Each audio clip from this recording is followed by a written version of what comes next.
Welcome everyone to NoDQ Live here on NoDQ.com and the YouTube channel, youtube.com/AaronRiftNoDQ. Imagine watching a match and actually caring about the finish, only the next night to have that match mean absolutely nothing.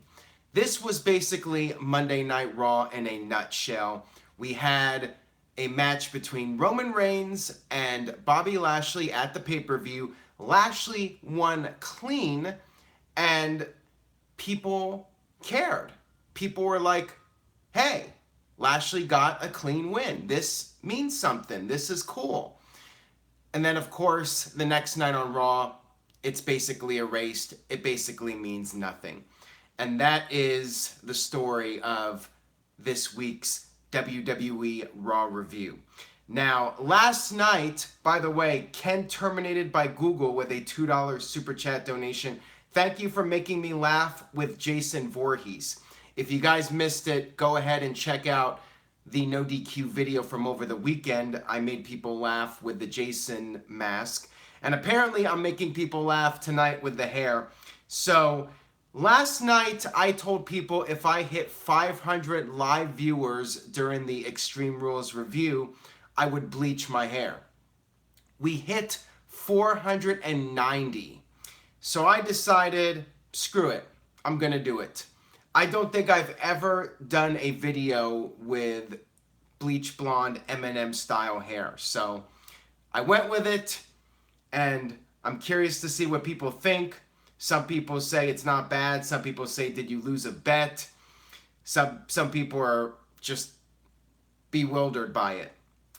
Anthony says I look younger. You know, I am 35, so maybe I'm having a early midlife crisis. T Tintone with a $2 super chat donation says, I'm wet. Well, it is hot outside. It is July, and you can get sweaty very easily just by standing outside. So get indoors, get cooled off, dry off, and here we are, NoDQ Live. So let's go ahead and talk about Raw. I'm sure you guys are curious about my rating for this show, and spoiler alert, it's not going to be too good. William Losh with a $2 super chat donation. Are you going to take over War Games, and are you excited? For that show, I am, and I do plan on going to both the TakeOver War Games and Survivor Series. Quick plug, go to NoDQ.com/LA because we are having another NoDQ.com 20-year anniversary meetup. Check that out over at NoDQ.com/LA. I will be there that weekend in Los Angeles for both the NXT TakeOver, War Games, and Survivor Series. I'm really excited. I'm more excited about that than talking about Raw, quite frankly. I'm looking forward to Survivor Series, which is the last Big Four pay-per-view that I have not seen in person. And then, of course, TakeOver, getting to see War Games is something really cool. Very excited for that weekend. I will be there. We're doing a big meetup. Check it out, NoDQ.com/LA. All right, so enough about Survivor Series, NXT, enough about my hair. Let's talk about Raw. It opened up with Kurt Angle, and he was bringing up Brock Lesnar. Brock Lesnar was not there, but then Paul Heyman came out. Heyman said he wanted to make Brock Lesnar a two-sport champion. This is something Lesnar wanted to do. He would go to the UFC, win the world title, and represent WWE. Heyman was trying to spin it this way. Angle was like, you know what? He's defending the title at SummerSlam, or he's getting stripped. And this led to Bobby Lashley coming out, and I thought, okay, there's no way Lashley's going to come out and they're just going to make the match for SummerSlam. They're going to do something to drag this out. And sure enough, that's exactly what happened. We got a dragged out segment, a dragged out show that's going to lead into next week. Ken terminated by Google left a $2 super chat donation. By the way, where's Dido, your wife? Aaron Rift is Stan. There are some stands out there, I have to say, when it comes to WWE, to the point where they will defend literally anything. I go on Twitter and I rant and I have people coming at me. There are some major stands out there as far as WWE fans go where they are just overly obsessed with it. They are blind to the fact that the writing is beyond terrible. I tried to rationally explain why it's not good, but they're like, you know what? It's pro wrestling. Just check your brain at the door.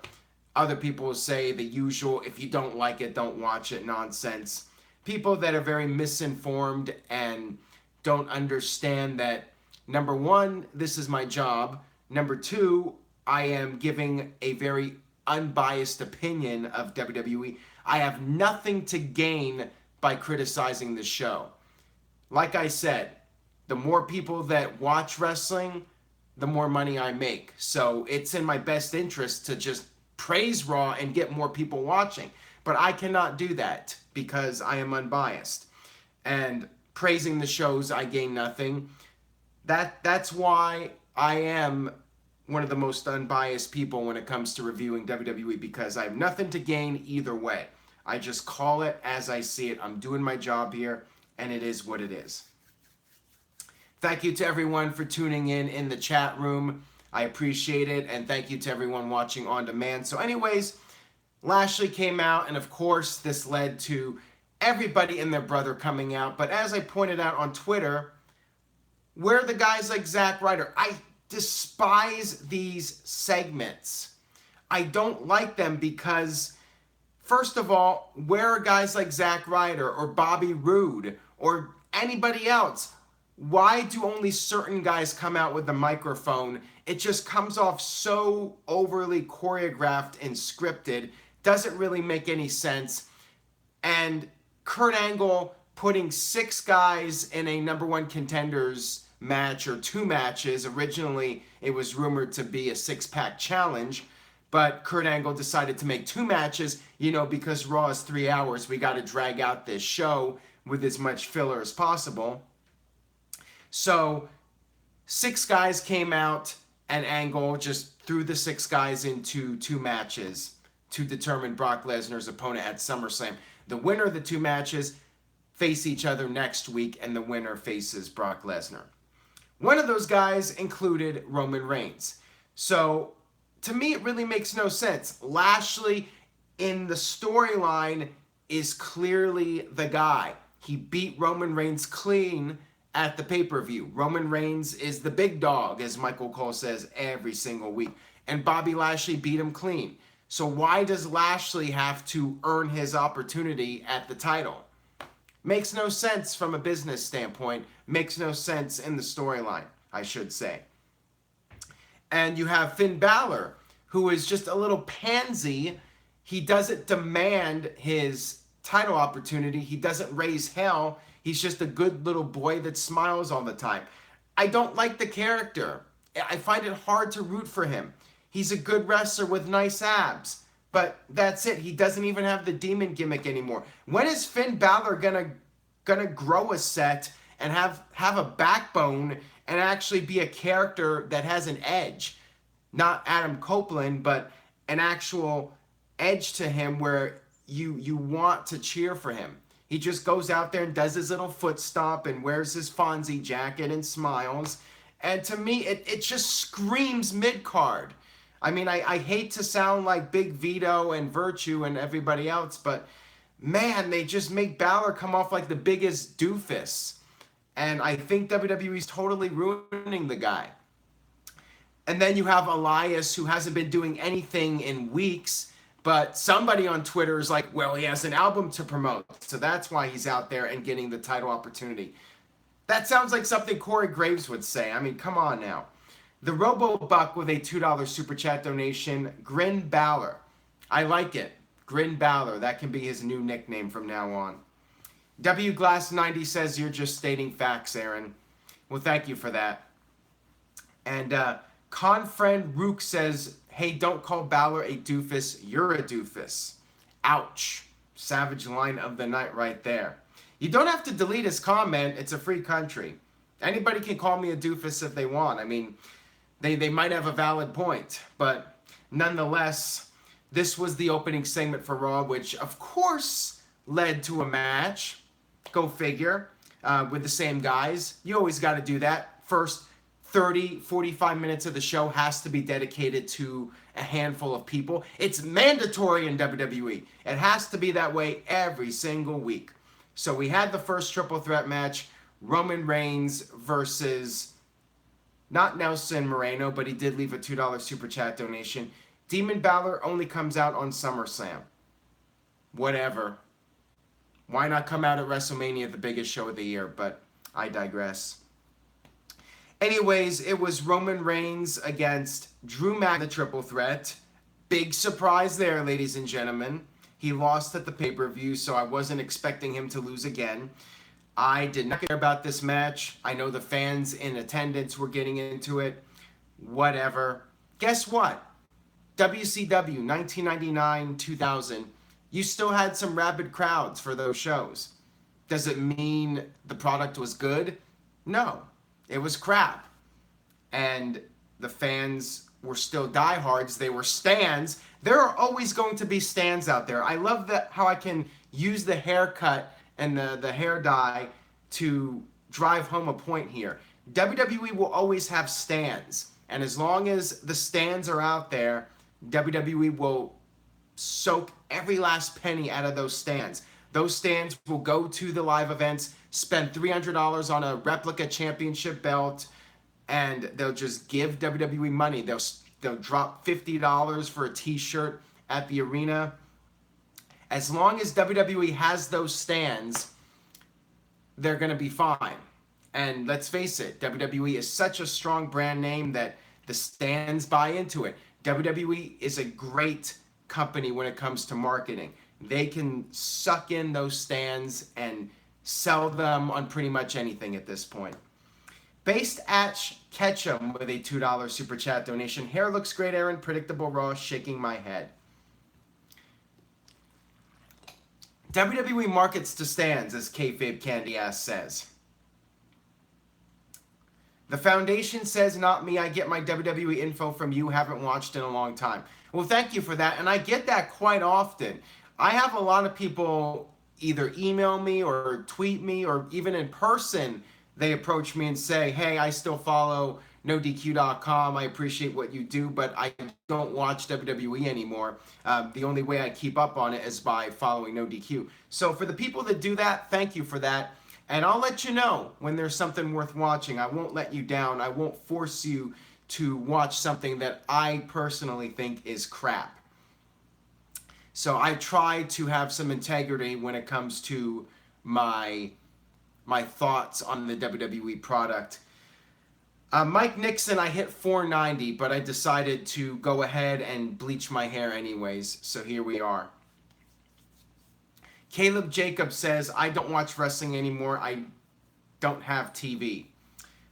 I get that a lot from people, especially in Portland. Maybe it's just an Oregon thing. Nobody likes TV because in Oregon, we're all about the great outdoors, going on hikes, going to the beach, going to the rivers, just enjoying the great outdoors. And we have Jesse here from the Philippines. How's it going, Jesse? Thank you for tuning in. So let's move on here. I said my piece about that segment, and I guess I'll just get the whole main event stuff out of the way first. We had the second triple threat, which was Lashley versus Elias versus Seth Rollins. Elias did his song before the match. Jaws0524 with a $2 super chat donation. Where is Jason Jordan? Keep up the good work. Jason Jordan is ready to return. It's just a matter of WWE finding a storyline for him.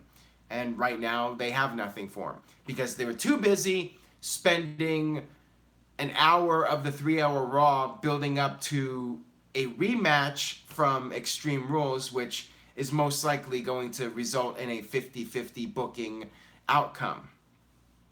Bobby Lashley won the main event against Elias and Seth Rollins. So now, next week, it's Lashley versus Reigns 2. So much for that big win from Bobby Lashley. I guess wins and losses really don't matter in the world of WWE. See, the thing is, you do this, you book the show like this, and it's going to lead to fans not caring. At some point, even the stands are going to get fed up.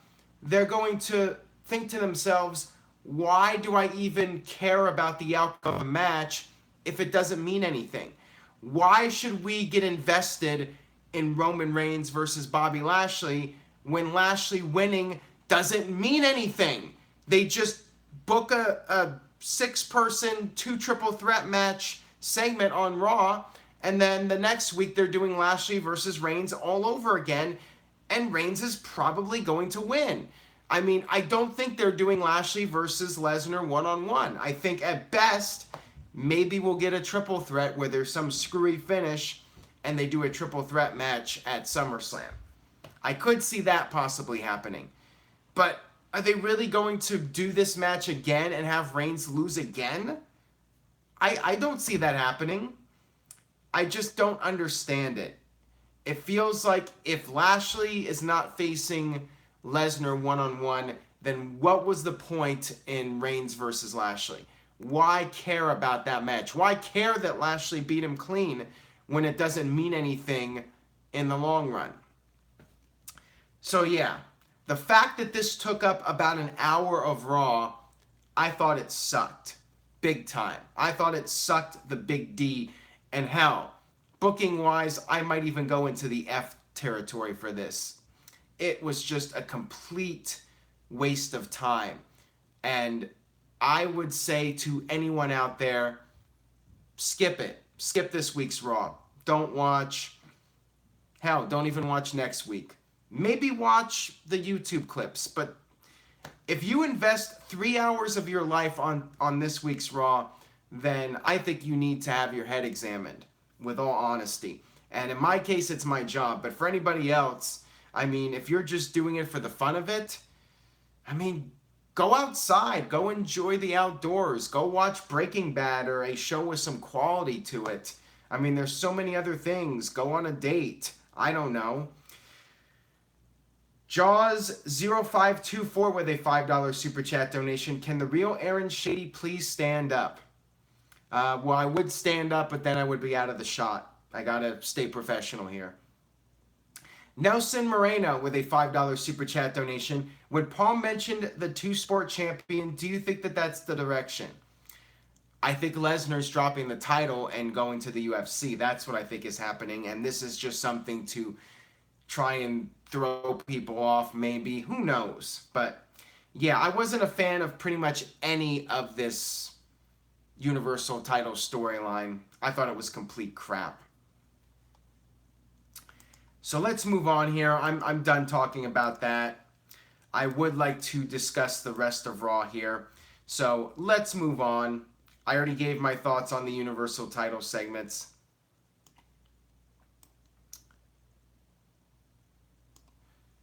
We had Dolph Ziggler come out, and Ziggler cut this promo bragging about his big win at the pay-per-view. He still has the record scratch. I know this is nitpicking, but why? Why does he have the record scratch? That was a gimmick from 7-8 months ago when he was protesting. He's the IC champion now. He was the main event of a pay-per-view. Why does he still have the record scratch? Somebody tell me. Anyways, this led to Bob Roode coming out. And here's another thing, going back to earlier. Where was Roode in that opening segment? What was stopping Roode from grabbing a microphone, telling the guy to cue up his music, going out there and putting his name in the hat? That's why I don't like these segments, because the guys that don't come out there and demand a title match, I mean, it makes them come off like prelim guys, like complete jabronis. And Bobby Roode is no difference. Mike B with a $15 super chat donation. Oh, great, another Brock Lesnar Roman Reigns match. Whoop-de-doo. Fans were absolutely pissed by the one outcomes of both of the triple threat matches, especially about Roman. Very heavily booed. And you guys know where this is going, so why even buy a ticket? I mean, the people buy a ticket, so WWE's getting what they want. Granted, it wasn't even close to sold out in Buffalo. Pretty much the entire upper deck was empty, but people are still attending. The stands are still showing up, and they spend that $50 on merchandise. They buy their $300 replica belts, and WWE is just laughing their way to the bank because they have the brand that has been established for many decades, and they dominate the marketplace. It's a monopoly. All right, so anyways, Bobby Roode challenged Dolph Ziggler for the IC title, I guess because he was too chicken to try and get an opportunity at the Universal title, or he was taking a crap during that opening segment. Never explained why Bob Roode would not throw his name in the hat for the Universal title, but he felt maybe he could beat Dolph Ziggler. And then as it turns out, he could not beat Dolph Ziggler. Dolph Ziggler was victorious over Bobby Roode with a super kick. So Bob Roode is now losing to a move that is generally considered to be very overdone in wrestling. The Young Bucks do it a lot. Ziggler does it a lot. The Usos do it a lot. And Roode lost to a super kick. If this was 1996 and Shawn Michaels was giving him that super kick, then that would have meant something. But here, it basically just made Roode come off like a complete jabroni. And as Hot Wheels 84 says, and the kick missed. Then we had a backstage segment with Roode after his loss, and he was confronted by Mojo Rawley. So it looks like we're getting a Bobby Roode versus Mojo Rawley feud. By the way, did Rawley change his music again, or was it the same music as last week? I know he changed it from that crap he had a couple months ago, but still, the music he had I thought was pretty awful on this week's Raw. Cindy says the Roode and Mojo feud will be a pre-show match on SummerSlam. Most likely, but anyways, Mojo Rawley was victorious in a match with Tyler Breeze. Of course, Fandango is out of action. Breeze now gets to be singles enhancement talent, I guess, which you could say is better than not being on the show at all, right, Zack Ryder? We had Bayley and Sasha Banks being forced by Kurt Angle to team up yet again, and if they did not get along, one of them would be sent to SmackDown. All right, whatever. This storyline makes no sense. Why would Kurt Angle give up one of his so-called premier female superstars to SmackDown because they're having a grudge on a wrestling show where people have grudges? Who books this crap? Who writes this shit? I mean, come on now. Stephen Osborne with a $2 super chat donation. Looks like some Bayley Sasha HLA is forthcoming. Interesting. I'll get to that here in a second. Power Packers 90 with a $2 super chat donation. Mojo, Bobby must miss the Impact Zone sigh. At least for Bobby, he's making some money, but yeah, it feels like he's going nowhere fast. Border City Bandit says sometimes Raw seems like WCW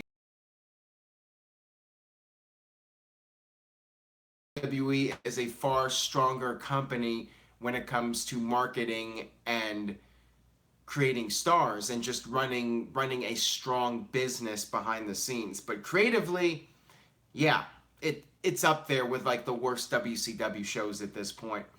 I am dead serious too. I mean, I feel like I would almost rather watch David Arquette win the world title because at least it's something different. I mean, Raw's just, when it's not bad, it's boring.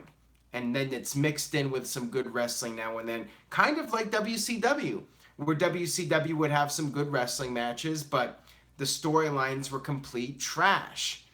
And I definitely feel like Raw creatively is at that WCW. Not even the worst of Nitro, maybe Thunder bad at this point.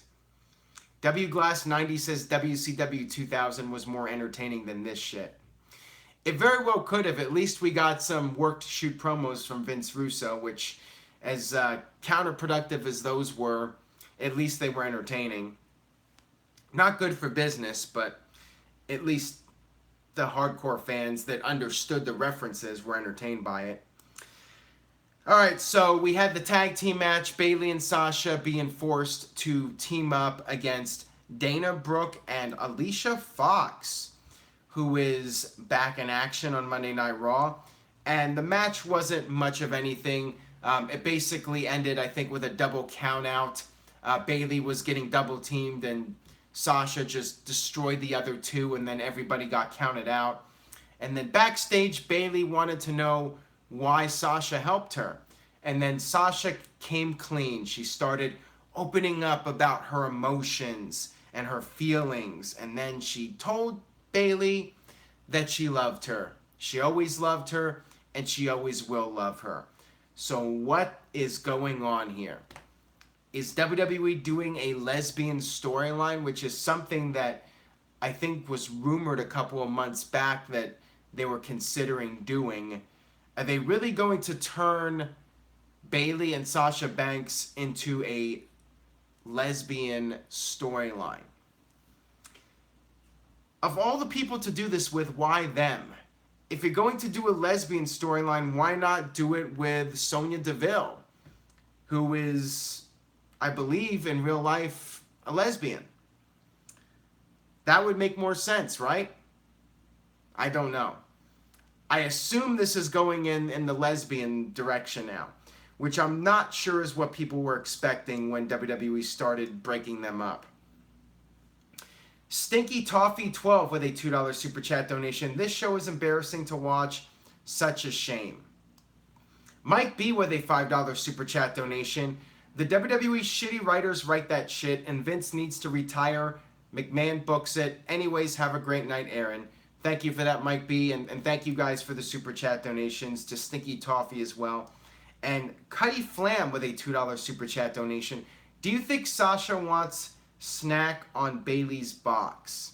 I'm assuming that's some sort of dirty lingo that I'm not familiar with because I'm not a cool kid. I don't really follow Urban Dictionary that much, but I'm sure it means something dirty. We'll have to wait and find out. What do you guys think about this storyline? Thumbs up, thumbs down, or are you just confused? I'm confused, leaning towards thumbs down at this point, I think. Curtis Butler says Vince trolls the audience. Cindy says thumbs down. Mike Nixon says confused. RoboBuck says confused. Lots of thumbs down or confused. Not a lot of people giving this a thumbs up. So that's pretty much the gist of it. All right, let's move on here. I gave my thoughts on Sasha and Bayley, Tyler Breeze and Mojo Rawley. We had the B team against the Ascension in their first match as tag team champions.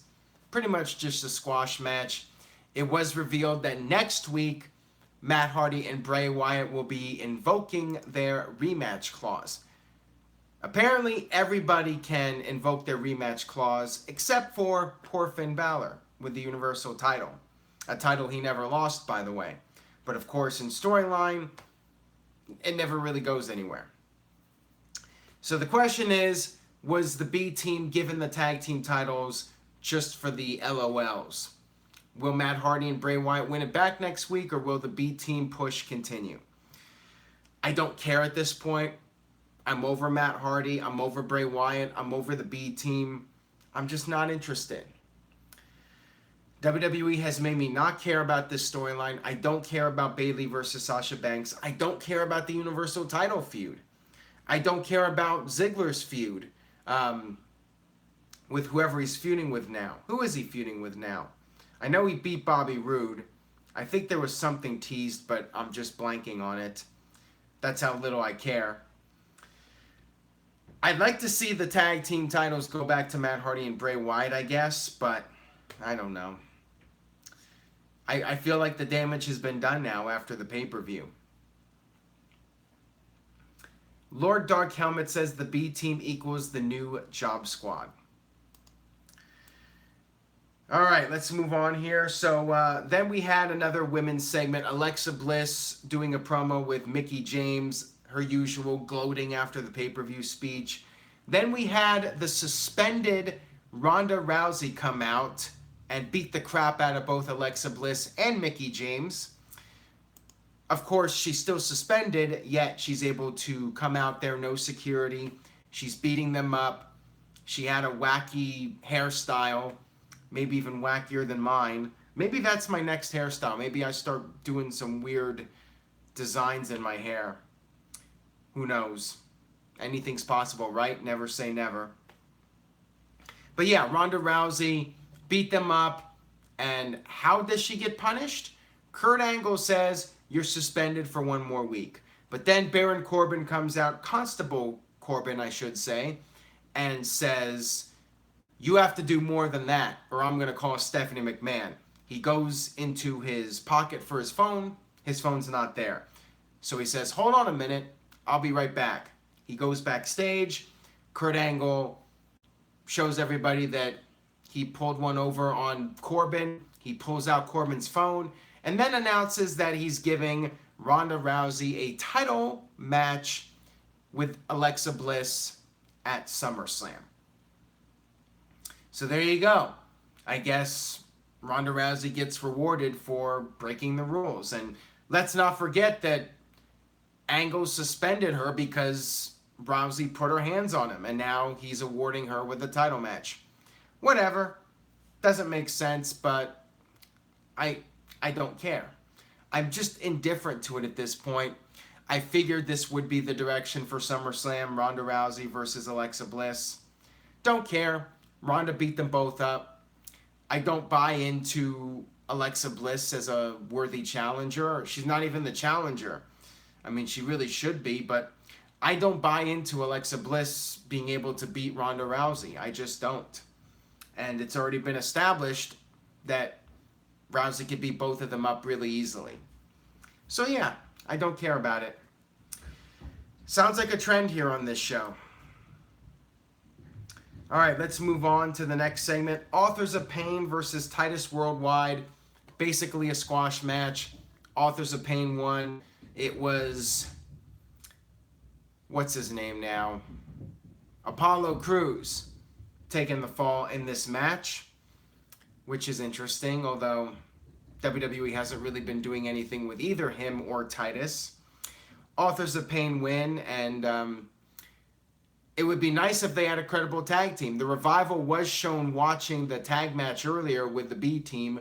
I just want to see Authors of Pain get the titles and maybe do Authors of Pain versus the Revival. To me, that's the only way to really salvage the tag team division, I think, at this point. B team, I think, is damaged goods. Matt Hardy and Bray Wyatt, I think they're even damaged goods at this point.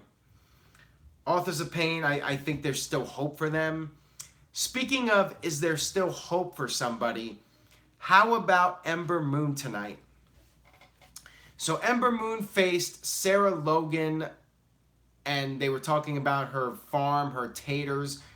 I'm not sure what crap they were talking about, but the announcers were just going all off, and I was watching this match thinking, okay, this is boring. Yeah, Ember Moon's just winning some matches to build her up, but they're just going from one person in the Riot Squad to the other person in the Riot Squad. It's just lazy booking. But yeah, Ember Moon's going to win.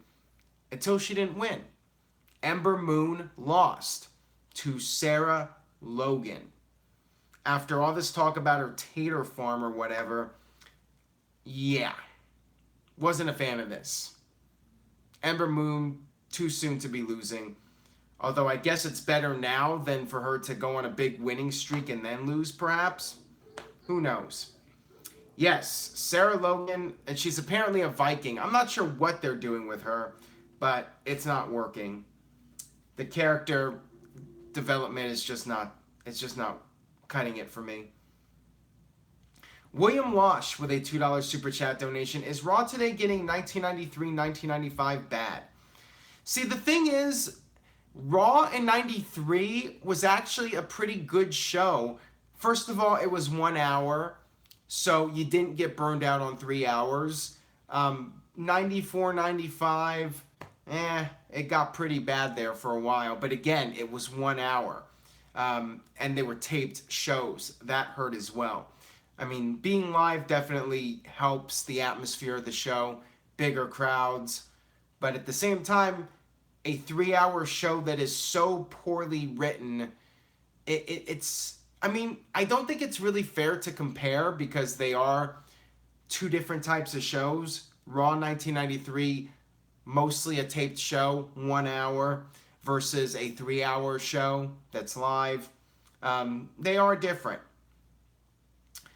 But I do like to compare Raw to Nitro, as I was talking about earlier, circa 2000, because to me that is a good comparison, especially when those Nitros in 99 were 3 hours. I mean, those shows would really drag. So yeah, I would definitely compare Raw right now to Nitro circa 1999. Good wrestling with some atrocious booking and a show that is just too damn long. All right, moving on here. I talked about the Ember Moon match. I think I covered pretty much everything from this show. If I'm missing something, leave a comment and let me know if there's anything I did not talk about. But I think I covered pretty much all of Raw this week. Strowman. So Strowman cut a promo. I did talk about the main event, John. Lashley won. They're doing the rematch from Extreme Rules. Yada, yada, yada. No Kevin Owens on this show. He was selling his injury. That was fine. No Jinder Mahal. So not even a little prayer segment or meditation, whatever he does. Nothing from Jinder. Strowman did cut a promo, and at least they explained why he did not go out there and throw his name in the hat. His response was, I have the briefcase. I don't need to be in the match. I can cash it in whenever. But of course, that goes back to the whole idea that Strowman being that guy that cashes in on somebody when they're beaten down and not ready, that is very un-Strowman-like. I say Strowman just adds himself to the match and makes it a triple threat. They might even do a 4-way, who knows. I would definitely have Strowman announce in advance when he's going to cash in Money in the Bank. And the Da Shockmaster, like the username, says, WTF, no meditation segment? Blasphemy. Kayfabe Candy Ass says, I needed a meditation segment tonight. We all did, my friend. We all did. John says Strowman is going to have a failed cash-in. I would be surprised if that happens, but anything's possible. Maybe it'll be like Cena where, you know, he loses but really doesn't lose. Just a cop-out loss. Which would be really lame, but could happen. All right, so letter grade for this show. Let me think about it. I think I'm going to go with a big fat D again. Another D. I wanted to give this show an F, but I thought the wrestling was pretty good. And as long as there's some decent wrestling on the show, I cannot give it a total F. Creatively, I give it an F. But when I combine the quality of the matches, I'll give it a D. I'll be generous and not give it an F. But WWE's really trying my patience. I mean, this was close. I mean, I'm leaning towards a D-. I'm seeing some C's, C-, strong D+. Kayfabe Candy Ass says D for Dana. Power Packers 90 with a D-. I don't like the fact that the whole show was built around basically establishing that Lashley's win at the pay-per-view meant nothing. It just felt to me like as a viewer, I'm being ripped off. Why invest my time in a match when it's not going to mean anything in the end, and you dedicate a whole hour just to go right back to square one? Here we are, Roman Reigns versus Lashley again. That's what bugs me. It's basically just telling the audience, why bother investing in something? We could just change it anytime we want, just do whatever the hell we want, and your time and your investment in what you're watching doesn't mean anything. I don't like it. D. This show gets a D. It sucked. So that's my review of Monday Night Raw. My final verdict, skip it. I would say don't even watch the YouTube clips. Totally skippable show. I guess you could watch the YouTube clips of Reigns versus Lashley just to see what the SummerSlam match is. But you missed Raw tonight, you really didn't miss anything. That's the bottom line here. And Alfredo pointed out that Michael Cole in the beginning of Raw said Roman deserves a rematch for the Universal title. Yeah, that pretty much sums it up. And of course, when Reigns won, they showed all the clips of the kids in the audience cheering. It just sucks. It's a crap show. Total garbage.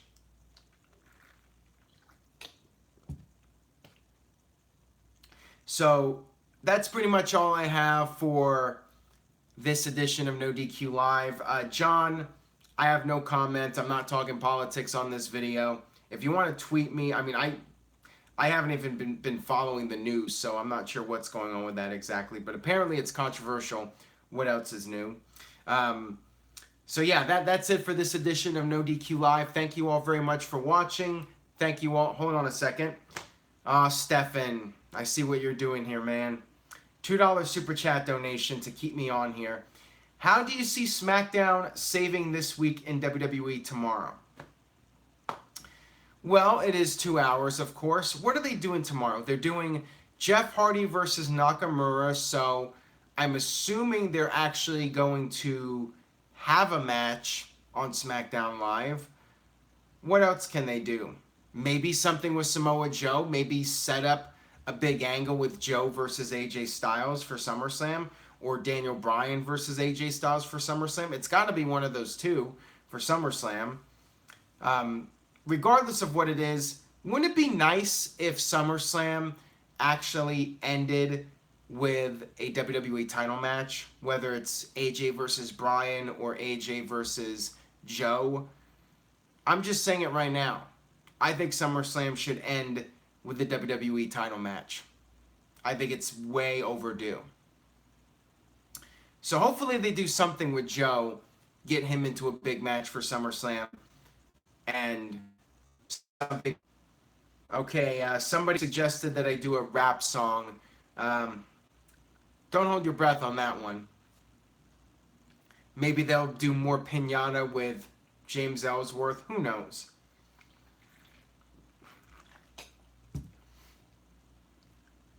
Actually, you know, I gotta hit up one of my friends who can actually do a rap song for me. Maybe make a music video with me with the bleach blonde hair, but they could actually do the rap song for me. No, I did not watch the Home Run Derby. Not familiar with it at all.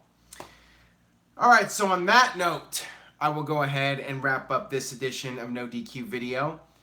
Head over to nodq.com/LA to RSVP for the upcoming meetup that we will be doing, Survivor Series weekend. I will be there for NXT.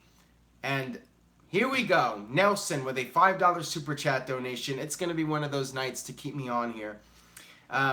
Thank you, Nelson. Can the Universal title gain respect if we get a full-time champion? Of course. I think actually having the champion on TV, defending the title every month, you could rebuild the title. And I think it does have some credibility because Lesnar is a beast. It's not like it's some mid-card guy holding the title. Lesnar's the real deal. People buy into him. It's just the fact that he's never around and the title doesn't really have an interesting storyline behind it. It's just on the sideline for the most part. And I think that that's the issue. The fact that it's not on television every single week. Some people might try to argue, well, it's special. It makes the title a special attraction. But I feel like it hurts the quality of the show because when the title is involved, the writers have to put more effort into the writing when you have a Universal title storyline. And when Lesnar's not around, the storylines just get dragged out and there's a lot of filler. So I think if anything, it just hurts the creativity and hurts the writing. Doesn't necessarily hurt the prestige of the title because Lesnar is very credible. It's just that he doesn't appear that often. I don't know of a pre-sale code for NXT, but as soon as I find out about one, I will let you know. Demons of Death 19. All right, so on that note, I will wrap up this edition of NoDQ Live. Make sure you follow me at NoDQ on Twitter and Facebook, and of course my personal accounts at Aaron Rift on Facebook and Twitter. Feel free to follow me. Feel free to ask me anything. Oh, here we go. Wow, I just got like 3 super chat donations. I'm not signing off here tonight, guys. This could be going for a while. All right, Tony Braden with a $3 super chat donation.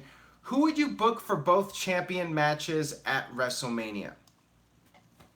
Well, WWE title should be whatever is not being done at SummerSlam. So what I mean by that is if it's not AJ Styles versus Daniel Bryan at WrestleMania, or SummerSlam, excuse me, it should be at WrestleMania.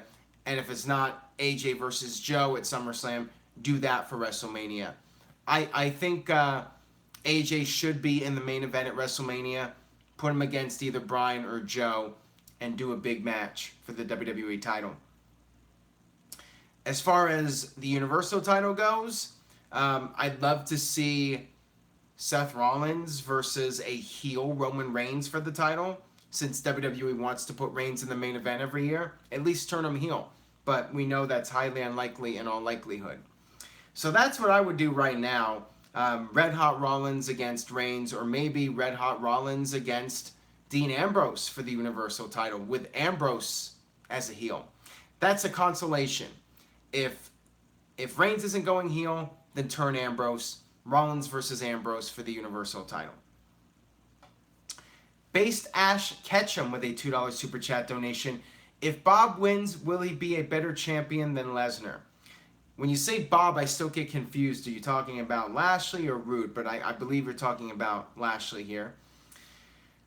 I think that it would be interesting if Bobby Lashley, almost said Rude, won the Universal title. I think he should go heel too. I mean, I feel like he's flat as a babyface.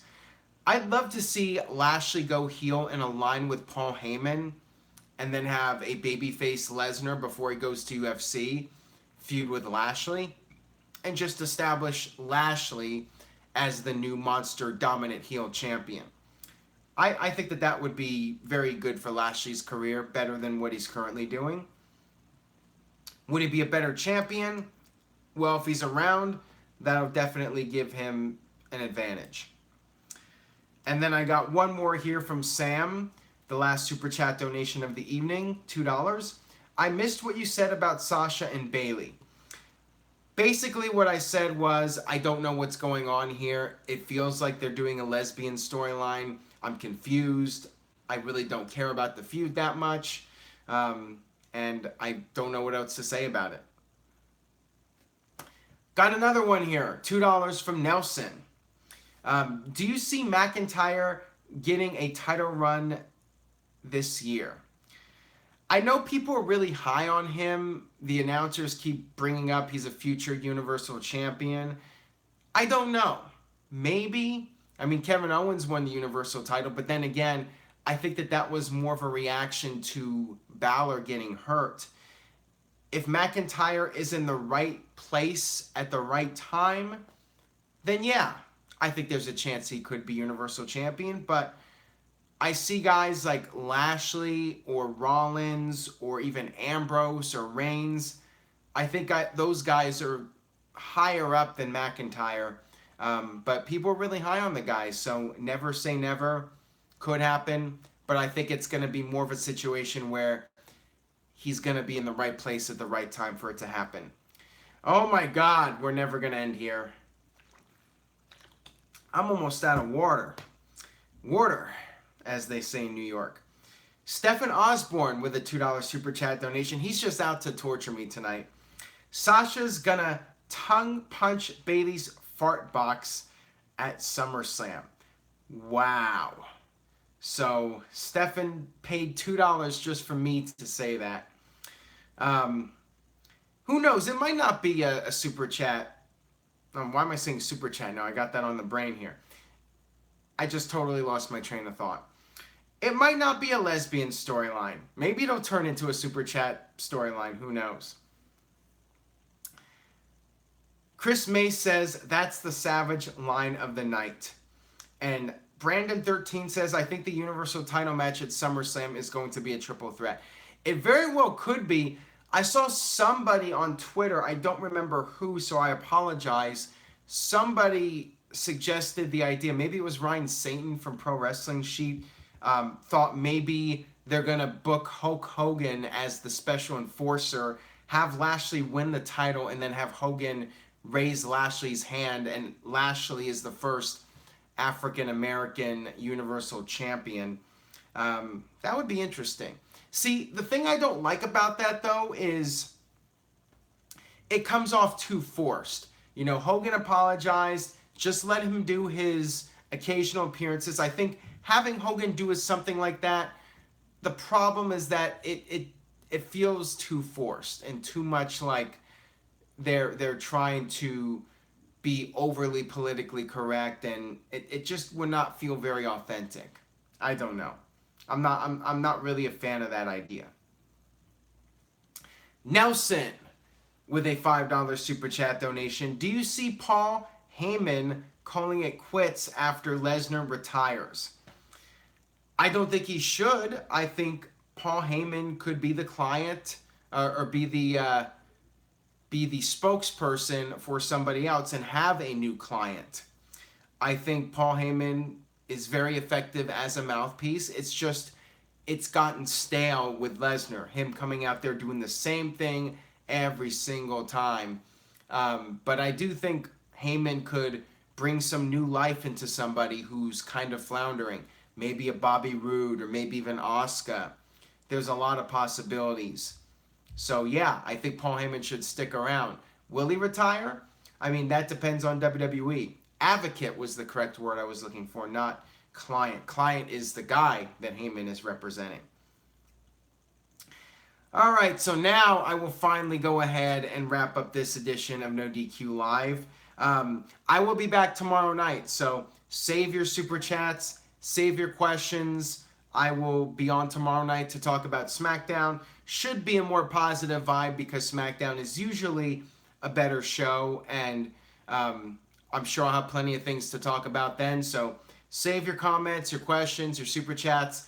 I will see you guys tomorrow night for another edition of NoDQ Live.